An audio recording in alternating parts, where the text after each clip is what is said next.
Welcome to SET biology. आज जो हम टॉपिक स्टार्ट कर रहे हैं उस टॉपिक का नाम है that is seed and fruit development. Again I repeat, that is seed and fruit development. तो देखो, हम लोगों ने अभी तक after fertilization, after double fertilization, हमने कुछ इवेंट से बात की थी कि किस तरीके से एंडोस्पर्म बना, किस तरीके से एम्ब्रियो बना, चाहे वो मोनोकॉट एम्ब्रियो हो या डाइकॉट एम्ब्रियो हो, बराबर। अब ठीक है, हमको पता है कि जब डबल फर्टिलाइजेशन हुआ था, डबल फर्टिलाइजेशन जब हुआ था तो उसमें दो चीज़ें बनी थी। कौन सा? एक जाइगोट और एक प्राइमरी एंडोस्पर्मिक न्यूक्लियस। जाइगोट से हमने एम्ब्रियो बनते हुए देख लिया पिछले लेक्चर में। उसके पहले के लेक्चर में हमने प्राइमरी एंडोस्पर्मिक न्यूक्लियस से एंडोस्पर्म बनते हुए देख लिया था। बट अब आपको पता है कि ये जो कार्पेल होती है, कार्पेल मतलब जो female part of flower, that is a carpel, you know already, ठीक है। तो उस पर ये देखो कि आफ्टर फर्टिलाइजेशन ये जो ओव्यूल है, अब इसके अंदर क्या हुआ? फर्टिलाइजेशन हुआ, यस। तो ये जो ओव्यूल है और ये जो ओवरी है, यस, ये ovary after fertilization convert into fruit and this ovule convert into seed, yes. After fertilization ovule convert into seed and ovary convert into fruit. बाकी के पार्ट तो फॉलो अप हो जाएंगे, मैक्सिमम केसेस में यही होता है। तो पहले क्या करते हैं, हम ओव्यूल से सीड बनने वाली बात पे फोकस करते हैं, ओव्यूल से सीड बनने वाली बात पे फोकस करते हैं और बाद में फिर ओवरी से फ्रूट बनने वाली बात को देखेंगे, ठीक है। मतलब हम लोग पहले सीड का डेवलपमेंट देख लेते हैं, यस, और फिर फ्रूट का डेवलपमेंट देखते हैं। तो यहाँ पे एक बात तो क्लियर हो गई कि जो सीड है ये ओव्यूल से बन रहा है, ठीक है। तो चलो पहले ओव्यूल में कितने पार्ट्स, कितने स्ट्रक्चर से वो एक बार फिर से रिकॉल कर लेते हैं। यस, अब मैं क्या करता हूँ, एनाट्रोपस ओव्यूल ना बनाते, एक नॉर्मल सीधा भी ओव्यूल बनाए तो कोई प्रॉब्लम नहीं है। यस, कोई बात नहीं, मैं एनाट्रोपस ही बना लेता हूँ। यस, ये इसके अंदर का आपको पता है कि ये न्यूसेलस है। ये जो बल्क ऑफ सेल होता है इसको हम लोग न्यूक्लियस बोलते हैं। लगता है बारिश आने वाली है, बादल गरज रहे हैं। एनीवे, ठीक है, ये जो बल्क था इसको हमने न्यूसेलस बोला था या न्यूक्लियस है। फिर जब ये मैच्योर हो गया था तो थोड़ा सा रिकॉल कर लेते हैं, थोड़ा सा हम लोगों ने ऑलरेडी ये पढ़ चुके हैं पर फिर भी एक बार थोड़ा देख लेते हैं। यस, और इसको सराउंड क्या था, ये इंटेगुमेंट्स थे। इसको सराउंड क्या था, ये इंटेगुमेंट्स थे। यस, इसको सराउंड ये integuments and this point is chalaza. Yes, और ये उसका फिर वो फ्यूनिकल, उसकी स्टॉक है ना। यस, तो फिर आपको पता था कि यहाँ से कोई मतलब जैसे कि ये this one is a micropyle and and this one is a chalaza and, you know already. तो फिर यहाँ की कोई एक आधी सेल अंडरगो टू मियोसिस, जैसे कि मैं इसको कंसिडर कर रहा हूँ, जैसे ये सेल को मैं कंसिडर कर रहा हूँ जो कि एक मेगास्पोर मदर सेल कंसिडर किया था, जिससे कि ये undergo to meiosis and produce embryo sac, which produce embryo sac. चलो ये बना लिया मैंने एम्ब्रियो सैक। यस, मैंने क्या किया था, फर्टिलाइजेशन के समय इस पूरे पार्ट में सिर्फ एम्ब्रियो सैक को कंसिडर किया था, पर ध्यान में रखो ये न्यूसेलस भी तो है, ठीक है। तो ये तो एम्ब्रियो सैक हो गया, यस, एम्ब्रियो सैक। और फिर आफ्टर फर्टिलाइजेशन ये जाइगोट बना, ये एंडोस्पर्म बना, ये बाकी सब गायब हो गया। तो ये तो एम्ब्रियो सैक अभी जाइगोट और एंडोस्पर्म बन गया। अब बाकी की चीज़ें कौन सी बच गई, ये बाकी की सेल्स, जैसे कि ये न्यूसेलस, ठीक है। फिर ये इंटेगुमेंट्स, ये जो कवरिंग्स होती है इसको इंटेगुमेंट्स बोलते हैं, integuments. Yes, and this one is micropyle, this area is called as a micropyle. तो देखो, देखते हैं कि आफ्टर फर्टिलाइजेशन की क्या क्या चीज़ें चेंज हुई है। यस, बराबर। तो सबसे पहले इंटेगुमेंट पे बात करते हैं कि ओव्यूल जो है, क्योंकि ये जो पूरा ओव्यूल है ये सीड में कन्वर्ट हो रहा है, तो जो इंटेगुमेंट्स है ये क्या बनने वाले हैं, ये रहने वाले हैं भी नहीं रहने वाले हैं या नहीं रहने वाले हैं, वही न्यूक्लियस भी रहने वाला है या नहीं रहने वाला है, माइक्रोपाइल रहने वाला है या नहीं रहने वाला है। एम्ब्रियो सैक में वो जाइगोट और एंडोस्पर्म की बात तो पता ही है आपको। तो चलो देखते हैं, जाइगोट तो रहेगा ही, जाइगोट एम्ब्रियो बनेगा, फिर वो जो एंडोस्पर्म बना है वो रहने वाला है या नहीं रहने वाला है। यस, तो इस पे बात कर लेते हैं। तो सबसे पहले इंटेगुमेंट्स देखते हैं। तो ये जो इंटेगुमेंट्स है ये परसिस्टेंट है, ये रहने वाले हैं। बस इतना चाहिए कि ये कन्वर्ट हो जाएंगे, और ये अभी इंटेगुमेंट्स है, अभी ये ओव्यूल के इंटेगुमेंट्स है, और ये जब ये ओव्यूल सीड में कन्वर्ट हो जाएगा तो ये जो इंटेगुमेंट्स है ये सीड के सीड कोट बन जाएंगे। ये सीड के क्या बन जाएंगे, seed coat. After fertilization integument is persistent but it convert into seed coat, it convert into seed coat. Yes, अब आप बोलोगे सर ओव्यूल तो बाइटेगमिक होता है, दो इंटेगुमेंट्स होते हैं। यस, दो इंटेगुमेंट्स होते हैं, बराबर। तो जो आउटर इंटेगुमेंट है, यस, वो हो जाता है, वो रहता है हार्ड एंड उसका नाम है टेस्टा, और जो इनर इंटेगुमेंट है वो कन्वर्ट हो जाता है thin membranous, thin and membranous, that is tegmen, thin and membranous, that is tegmen. ये दोनों मिला के क्या बन जाते हैं, सीड कोट।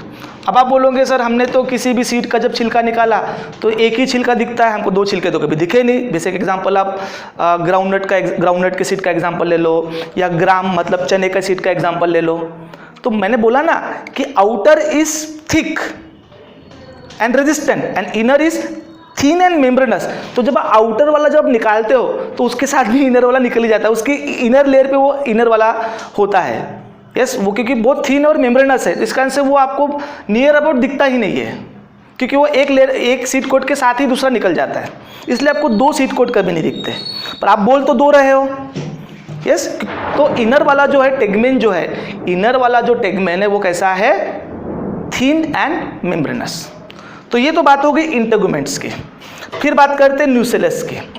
हाँ, तो न्यूक्लियस क्या होता है, जब सीड मैच्योर हो, मतलब जब ये ओव्यूल मैच्योर होकर सीड बन रहा है, आफ्टर फर्टिलाइजेशन जब ये जो ओव्यूल सीड बन रहा है, तो जो न्यूक्लियस है वो मोस्ट ऑफ द केसेस में क्या होता है, कंज्यूम हो जाता है। मोस्ट ऑफ द केसेस में क्या होता है, वो कंज्यूम हो जाता है। बट कुछ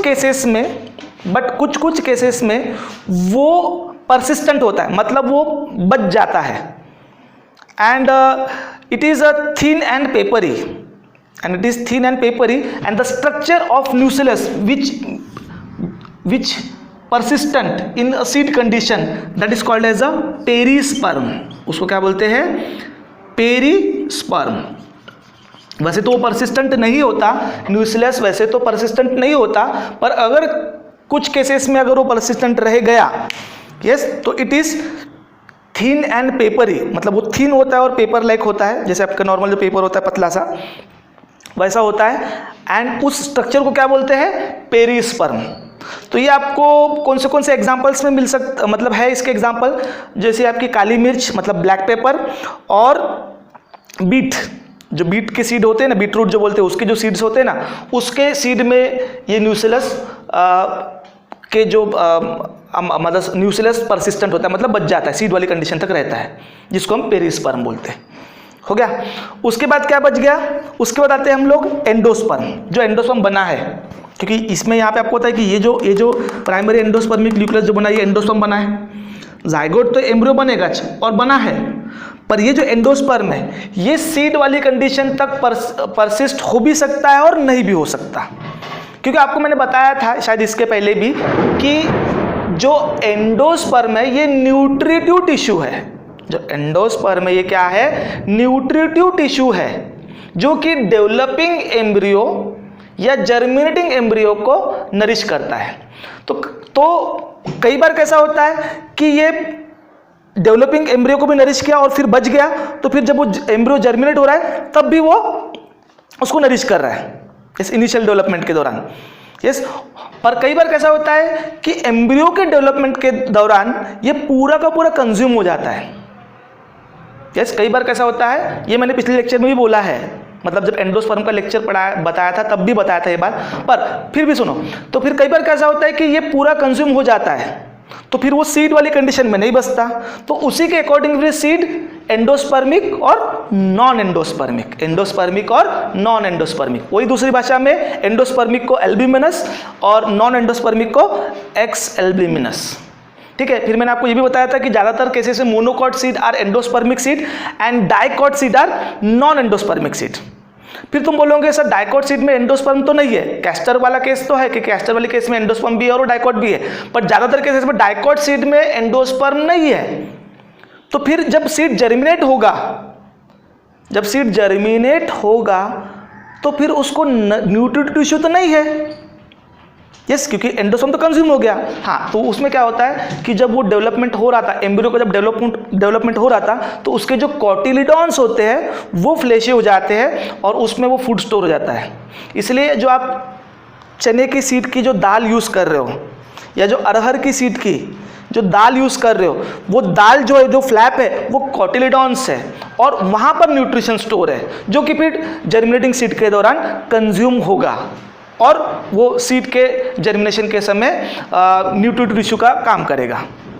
ठीक है, तो ये था एंडोस्पर्म और एंडोस्पर्म के बारे में। फिर बात करते हैं माइक्रोपाइल की। तो ये जो माइक्रोपाइल है ये परसिस्ट करेगा, ये जो माइक्रोपाइल है क्या करेगा, परसिस्ट करेगा, ये रहेगा, ये सीड वाली कंडीशन में भी रहेगा।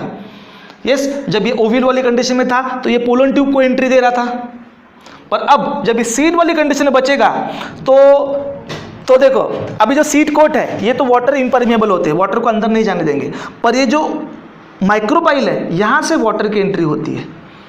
यस, जिससे कि फिर सीड, आप जैसे चने को भिगाते हो, यस, चने की सब्जी बनाने से पहले हम चने को भिगाते हैं ना पानी में, तो वो स्वेल अप हो जाता है, तो जो पानी की एंट्री हुई वो यहाँ से हुई है।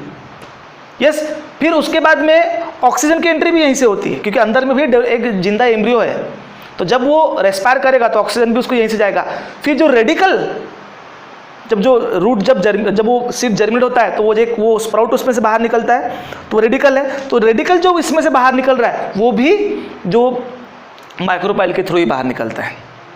ठीक है, यस, तो ये था माइक्रोपाइल का इंपॉर्टेंट। तो माइक्रोपाइल इज परसिस्टेंट, वो डिसअपियर नहीं हुआ है, ओव्यूल वाली कंडीशन में भी है और सीड वाली कंडीशन में भी है, बराबर।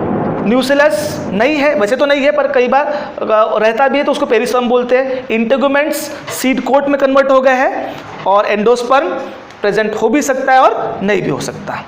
तो ये बात थी आपकी सीड वाली। अब बात करते हैं फ्रूट वाली। यस, अब बात करते हैं फ्रूट वाली, क्योंकि अब ओवरी जो है फ्रूट में कन्वर्ट होने वाली है।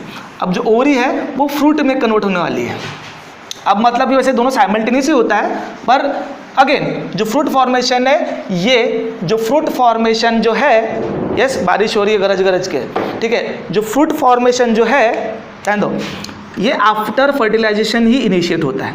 तो देखो होता क्या है, फ्लावर के जो बाकी के जो पार्ट्स है, फ्लावर के जो बाकी के जो पार्ट्स है वो अब फॉल ऑफ हो जाते हैं, और ये जो ओवरी है, ये जो अब ये ओव्यूल मैंने पूरा कंसिडर कर लिया जो कि सीड में कन्वर्ट हो रहा है।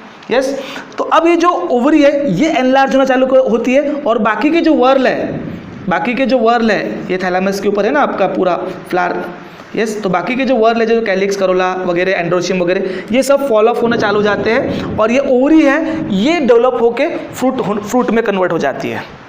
यस, तो फ्रूट, अब वैसे फ्रूट का बहुत बड़ा क्लासिफिकेशन है, पर जस्ट एग्जांपल आप बोल सकते हो कि fruit is nothing but ripen ovary.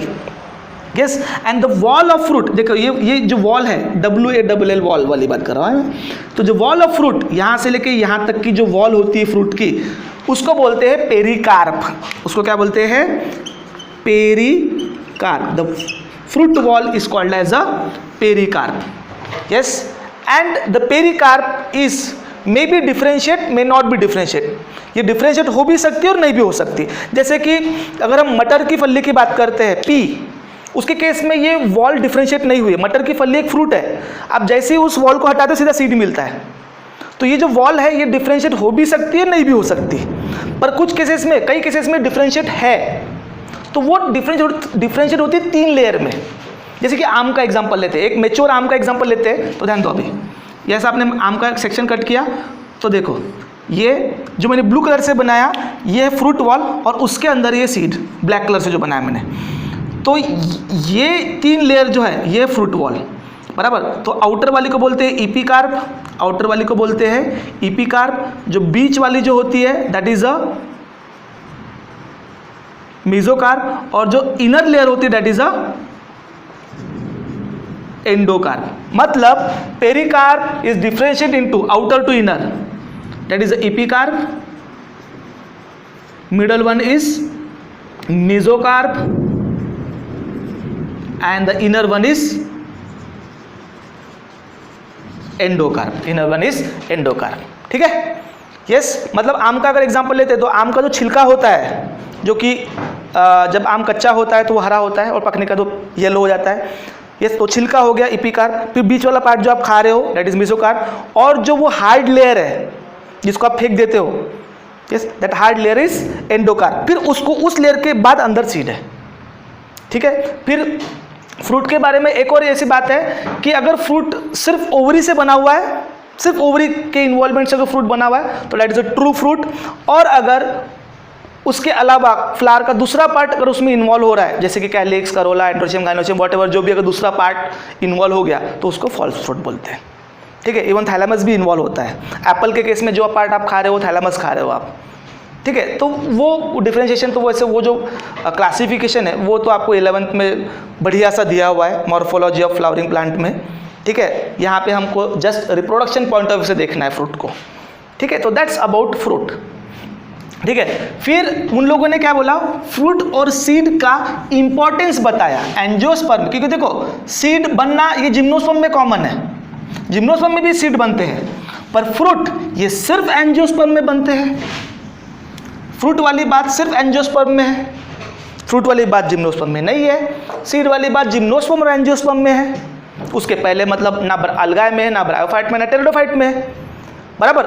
तो ये एंजियोस्पर्म में फ्रूट और सीड बनने का क्या मतलब, क्या उसको एडवांटेज मिलता है।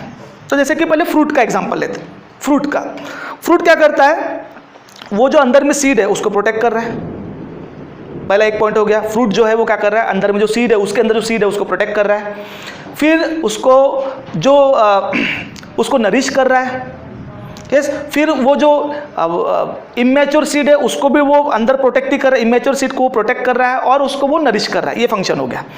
फिर सीड की बात करते हैं, फिर सीड की अगर बात करते हैं तो सीड जो है ये एक इंपॉर्टेंट प्रोपेग्यूल है। जैसे कि आलू के पेड़ का आलू, ये एक प्रोपेग्यूल है जिसके बेस पे आलू का पेड़ मिलता है, तो वैसे ही पेड़ का सीड वो प्रोपेग्यूल है जो कि उसको प्रोपोगेट, मतलब उसको प्लांट से प्लांट मिलने के लिए रिस्पॉन्सिबल होता है, क्योंकि ये आपके सेक्सुअल रिप्रोडक्शन का एंड प्रोडक्ट है ना, जिसके अंदर में एक एम्ब्रियो है जो कि प्लांट का मिनिएचर है। यस, हो गया। फिर सीड और फ्रूट बनने के और फायदे क्या है कि सीड क्या होते हैं, खाने युक्त, सॉरी फ्रूट जो होते हैं वो खाने युक्त होते हैं। अब आपको तो पता है कि पेड़ जो होता है ये मूव नहीं हो सकता, पर वो क्या करता है, बहुत सारे फ्लेशी फ्रूट प्रोड्यूस करता है, जिस कारण से कोई दूसरा जानवर उसको खाने के लिए आता है और वो अपना सीड कोट हार्ड रखता है, सीड का सीड कोट हार्ड रखता है, जिस कारण से क्या होता है, कोई जानवर उस फ्लेशी फ्रूट को खाता है, यस, और सीड वाला पार्ट हार्ड होने के बाद सीड को फेंक देता है, जिस कारण से क्या होता है, उसका सीड क्या होता है, डिस्पर्स हो रहा है, वो फैल रहा है। स्ट्रैटेजी देखो प्लांट की, यस, तो उसको डिस्पर्सल के लिए काम में आ रहा है, इसलिए उसने उतने कलरफुल मस्त आपके टेस्टी फ्रूट प्रोड्यूस कर रहा है वो, यस। और फिर उसके बाद में एक और चीज़ कि इवन सीड, कई बार तो कह जाता है कि फ्रूट वो पूरा का पूरा खा लेते, सीड भी चले जाता है, पर वो सीड कोट होने के कारण वो उसके डाइजेस्टिव ट्रैक्ट से बच के निकल जाता है और फिर वो जहाँ पर भी वो सीड बाहर जाएगा, यस, तो क्या होगा, वो क्या हो गया, डिस्पर्स हो गया, यस। तो ये चीज़ है। फिर एक और चीज़ इसी के साथ रिलेटेड है, डेट इज डॉर्मेंसी। ये जैसे टॉपिक खत्म होता है उसके बाद थोड़ा सा एक छोटा सा टॉपिक डॉर्मेंसी के बारे में दिया है, यस। फ्रूट एंड सीड तो हो गया, पर इसी के बाद इन्होंने थोड़ा सा डॉर्मेंसी के ऊपर बात की है, डॉर्मेंसी के ऊपर, ठीक है। अब डॉर्मेंसी क्या चीज़ है और ये क्यों जरूरी है। अब ध्यान दो कि हमारा जो एम्ब्रियो का डेवलपमेंट आफ्टर फर्टिलाइजेशन एम्ब्रियो बना, अब ये एम्ब्रियो पेड़ बनना चाहिए, पर आपने देखा कि वो सीड में सिमट के है अभी, पेड़ क्यों नहीं बना? भाई बात ऐसी है कि अभी जो सीड है वो अनफेवरेबल कंडीशन में है और उसको पेड़ बनने के लिए फेवरेबल कंडीशन चाहिए। तो तुम बोलेंगे सर अंदर तो लाइफ है, एम्ब्रियो जिंदा है, यस, फिर वो बढ़ क्यों नहीं रहा है? तो वही तो है, उसी को तो बोल रहे हैं। उसने क्या किया, अपनी मेटाबॉलिक एक्टिविटी को अरेस्ट कर दिया, स्लो कर दिया, इतना स्लो कर दिया, यस, क्यों नहीं के बराबर चल रही, जिंदा है बट। तो that phenomena is called as a dormancy, that metabolic arrest is called as a dormancy. इसलिए देखो डेफिनेशन क्या बोला है, स्ट्रक्चरल एंड फिजियोलॉजिकल एडाप्टेशन, जिससे कि वो अपनी मेटाबॉलिक एक्टिविटी को अरेस्ट करता है for survival advantage, and that phenomena is called as a dormancy. बराबर। तो ये सीड का बड़ी जबरदस्त बात है। देखो ना, आपको पता है कि आपके बरनी में रखे हुए चने के सीड वो जिंदा होते हुए भी इनएक्टिव है। जैसे आप उसको फिर भिगोते हो और फिर उसको थोड़ा सा वार्म कंडीशन देते हो, इट गेट जर्मिनेट। क्यों? क्योंकि फेवरेबल कंडीशन मिली, फिर it get germinate, that is a viability, that is a viability. तो सीड की इतनी जबरदस्त बात है कि वो इनएक्टिव फेज को इनएक्टिव फेज को मतलब डॉर्मेंसी को ओवर करने के बाद it is viable also, it is viable also, it get germinate and produce plant. तो ये चीज कहीं ना कहीं सर्वाइवल एडवांटेज के लिए बड़ी रिस्पॉन्सिबल हो जाती है। तो अब ये डॉर्मेंसी है, ये ऑर्गेनिज्म टू ऑर्गेनिज्म मतलब पेड़ टू पेड़ वैरी हो सकती है, कई सालों की हो सकती है, कुछ दिनों की हो सकती है, यस। और ये डॉर्मेंसी के लिए रिस्पॉन्सिबल जो फैक्टर्स है वो भी बहुत हो सकते हैं। हो सकता है कि एम्ब्रियो डेवलप नहीं हो सकता है कि कुछ केमिकल्स हो सकता है कि सीड कोट ही इतना हार्ड हो। तो ये सब 11वीं में दिया हुआ है, जिसको सीड डॉर्मेंसी टॉपिक में दिया हुआ है।